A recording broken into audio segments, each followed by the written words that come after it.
বন্ধুরা চলে এসেছি কৃষ্ণনগরে গেছি কেন জানো? বরের পকেট খালি করার জন্যে। অনেক দিন হয়েছে পকেট খালি করা হয় না। শুধু পকেটটা মারলেই তো হবে না, খালিও তো করার দরকার আছে, তাই না? আর বররা কামাই করে কির জন্যে? বউদের আশা আকাঙ্ক্ষা পূরণ করার জন্যই তো। যাই হোক, অনেক ঘন কথা বলে পেলাম, কারণটা বলে দিলাম। হচ্ছে আমার মেয়ের 3 বছরের জন্মদিন, সেই জন্যে তার বাবা তার মেয়ের জন্যে কিছু কেনাকাটা করতে গেছে। ঠিক আছে, ভেবেও না যে আমার জন্য কেনাকাটা করতে গেছে। কেনাকাটা করতে গেলে মেয়ের জন্য যদি কিনতে যায়, তাহলে যত টাকাই লাগুক না কেন সব টাকা বের করতে সে রাজি আছে।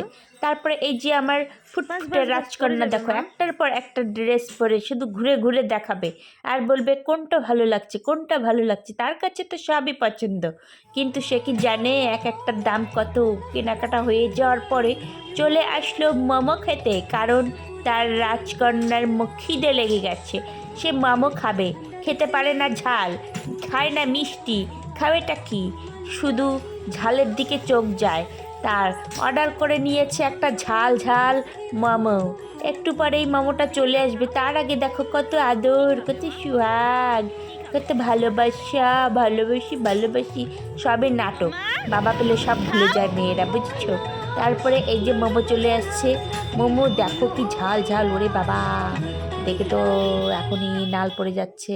তারপরে মোমো খাওয়ার পরে চলে আসলাম আধুনিক জুয়েলার্সে, কারণ তার কেনাকাটা এখনও শেষ হয়নি কেনাকাটা এখনও। আমার জিনিস কিনতে গেলে তার বাবার চোখ মুখ পুরো একেবারে ছাই ছাই হয়ে যায়। মেয়ের জিনিস কিনতে গেলে 10-এর থেকে 20, 20-এর থেকে 40